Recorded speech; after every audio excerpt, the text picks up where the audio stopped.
Thank you very much for the invitation. It's my pleasure to be here, and I'm hoping, as others have mentioned, that the discussions will be productive. Before we get into the sort of laboratory component of the diagnosis, I thought I would just look more broadly at what a physician has at their disposal to make a diagnosis, and really it's a combination of these three factors that a physician can use in the diagnosis of Lyme disease, looking at the history of exposure to infected ticks, the clinical presentation, and the outcomes of diagnostic testing. And there's obviously a level of uncertainty with each of these.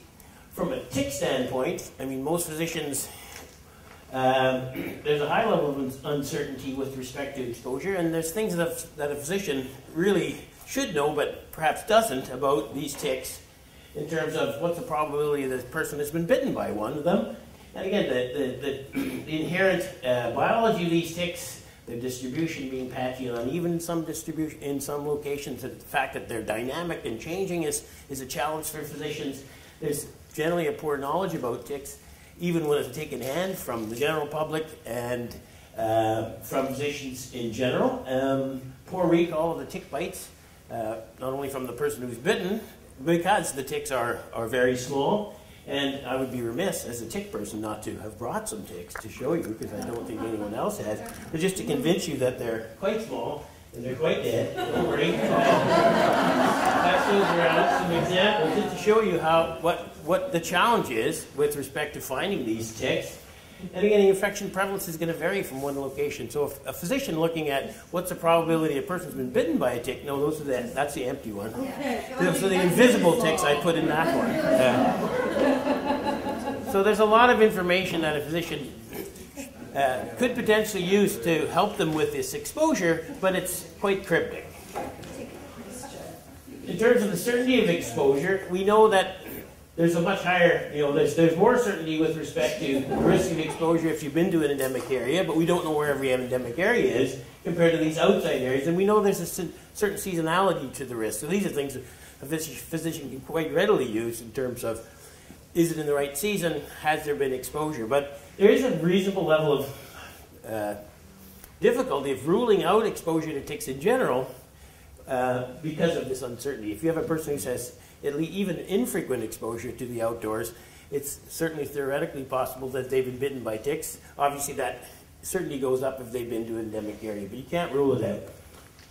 Same with the clinical spectrum of disease. We know the stages of disease are quite distinct here, and the early cutaneous non-disseminated form of EM is quite diagnostic, but it only occurs in 80% of the individuals, so it is unto itself the most specific symptom that could be used to make a clinical diagnosis, provided there was a tick exposure, whereas the other symptoms here are not specific enough to be used as an indicator unto themselves. And even within the EM itself, there are issues with respect to its presentation. It can be quite variable. There's a nice little study by Stonehouse et al. That showed that the classical EM is not necessarily what is going to be in the environment, which physicians are going to see on a routine basis. And certainly the public is not aware that the rash can take these other non-classical forms. And I think Bonnie Henry's group did a nice job for looking at when they surveyed physicians, knowing that, again, there is an educational component here that not every physician knows what an EM means in terms of the diagnosis and possible treatment. This is a neat little study by Alcott et al. That even the general public is quite confused on what an EM looks like. I think this just shows you in these bars on the right that those are rashes that are definitely Lyme disease, and the ones below the lower panels are ones that are not. But most people who went on this internet survey were only able to pick out the classical EM as what Lyme disease rash would be. So clearly, if people think if they're misidentifying the rash, they're not going to go see a physician because they pass it off as something else. So there's an educational component that could be addressed here, but it's not just the diagnostic that produces a level of uncertainty. If we look now at what kind of state of the laboratory diagnostics are, we have some indirect assays that we could use, as well as the serological ones, and I will look at those in some detail and then look at future developments in terms of serological approaches and alternative lab diagnostic approaches. In terms of culture as an indirect, or excuse me, a direct measure, this is you need specialized media for this. I mean, this is a slow-growing bacteria. It takes days to weeks to develop. Because it's so slow-growing, it has competition from other bacteria, so the samples have to be reasonably sterile, or you'll get overgrowth of the samples. There are a number of samples that you can culture, and I think Morshed is the Canadian expert on growing these bacteria out of vectors and reservoir host tissues. So there are a number of human samples that we could be cultured from, starting with EM all the way to cerebrospinal fluid. But again, because of the specialized media required and the very slow growth kinetics of this bacteria, it's not very practical in a clinical setting to use isolation, and it's usually used primarily for research purposes. The same could be said for molecular detection. There are many different target genes. I mean, go do a Google search on PCR and Borrelia-Burgdorferi file. You'll find a number of different candidate genes under virtually every type of platform. We use all of those platforms in our laboratory, but there are no current standardized approaches or target genes or platforms for PCR. There are even the algorithm themselves. I mean, in our shop, we screen with one target and then confirm with a second target. So we've got two targets of two different genes to make sure that we're getting the right hit. There's no obligation for people to use those kinds of algorithms when they're testing. There's no FDA medical devices or Canadian medical devices cleared PCR assay for Lyme disease. And in general, they give similar performance criteria with culture in early disease. And again, their greatest utility is on the research setting. We don't really get that many requests. We offer PCR as part of our suite of tests that is done at the NML, but we get very few takers. In terms of its relative sensitivity, again, you can see here, in terms of skin or EMs, culture is only about 50%, slightly better with PCR. In blood, again, relatively low sensitivity here for these particular tests. Better on PCR with cerebrospinal fluid and synovial fluid, but again, we're not seeing submissions of those particular tissues for submission. What we do get is, and what is the workhorse of the diagnostics in Canada as well as the US, is the serological assays. And really this schematic, which I stole from CDC here, shows quite clearly what the basic algorithm is. First test is the enzyme immunoassay or IFA, and that screening assay, if it's negative, the physician is encouraged to seek an alternative diagnosis, or if the symptoms are consistent with Lyme disease, to draw a second sample because it could be relatively early in the infection process. If the sample is positive or equivocal, then one of two approaches is used, but it's a Western blot in early disease. Under 30 days, it's an IgM and IgG Western blot. But if the symptoms are greater than 30 days duration, then it's simply an IgG. And there are several confounders here. Potential confounders being the timing of sample collection. If the sample is collected too early, you may not have antibodies, so that acute and convalescent serology may help with that process or to increase the sensitivity.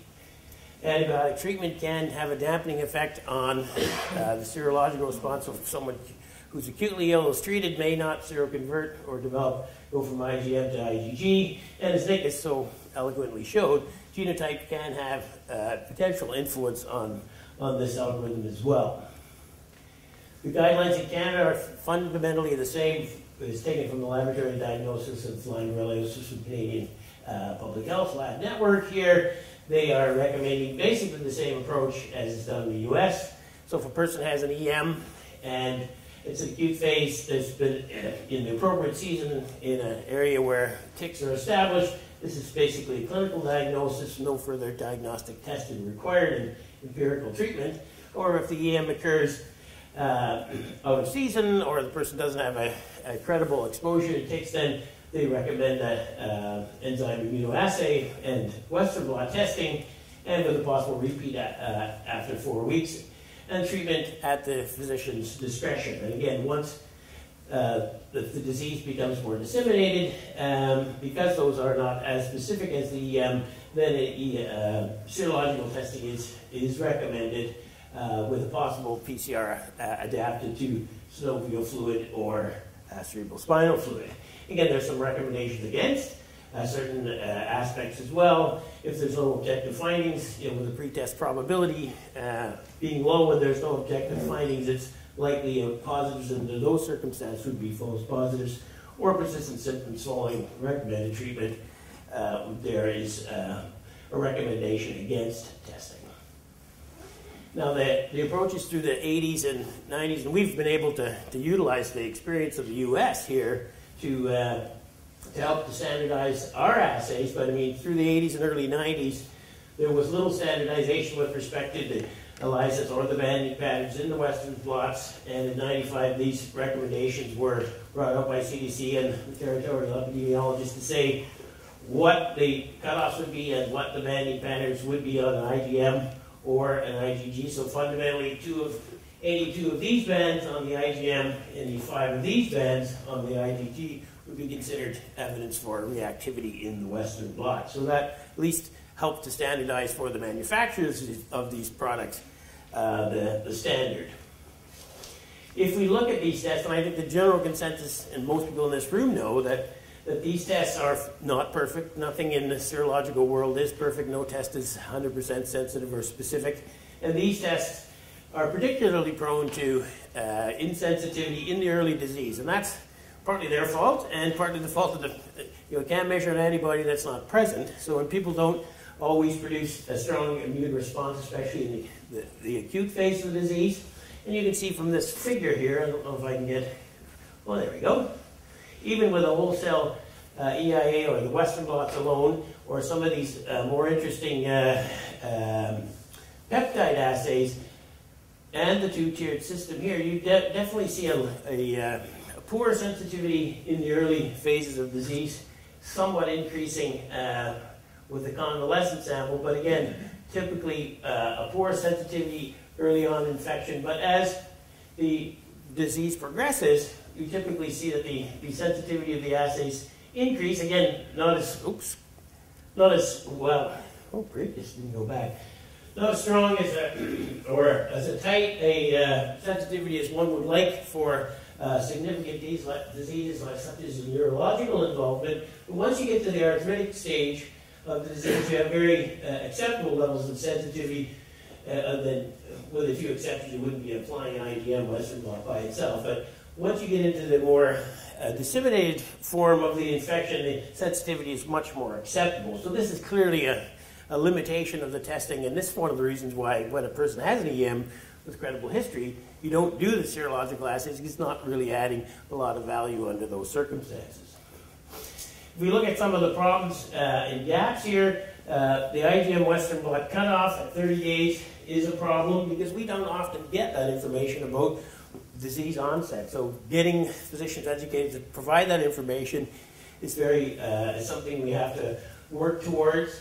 There's what we feel is a high rate of false positivity when the IgM is used. There's this tendency to overread these blots or to apply them in an inappropriate way. And again, I want to show you a little bit about the complexity of the immunoblots. I mean, it seems rather straightforward, but it's not as straightforward as one would think. This is a neat little study by Serbia et al., who looked at, they wanted to see under a sort of clinical setting, what's the rate of false positivity? And they took samples from individuals who came to a clinic in New York and then reran their samples, although not a perfect parallel. It would be nice to have the original samples, but they went back and looked at what rate of false positivity did you see in those, and they saw as high as 27% false positives on the IgM blots. When you look at the reason for that, there was a large number of them that the blots were applied outside that 4-week window of exposure. There were many that didn't have the original first-year test on them, and some of them, about 12% or so, the bands weren't scored in an appropriate way. And this is not a simple tasking, because you have to do two things. And this shows you these Western blots and the striped blots here. On a Western blot, you have to not only line up where the blot is on your test sample in relation to the control, you have to look at the relative intensity. It has to be as strong as the weekly positive. So you're kind of trying to line that thing up and look, is it spread enough to be considered positive? So it's a bit of black magic there, and some real skill that's required to do that. Some stripe plots have been produced so that the banding patterns are, you don't have to worry about the level or the positioning as much because they're embedded at a specific location. But these aren't available in the US, or excuse me, in Canada. So this is one of the approaches they've used to try to simplify the blots.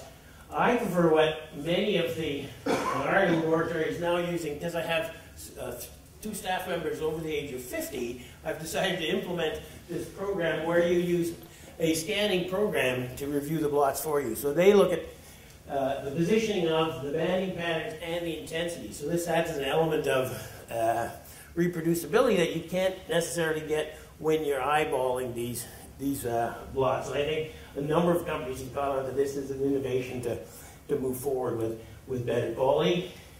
There's been some neat stuff looking at alternative strategies and the performance of these assays. This is just, there's about 4 or 5 recent publications, one of these by Granda et al. That shows they're looking at a different algorithm here, from a standard 2-tiered algorithm here to using a modified 2 immunoassays, enzyme immunoassays, using a whole cell EIA followed by the C6, or just using the C6. Again, trying to get away from the Western blot.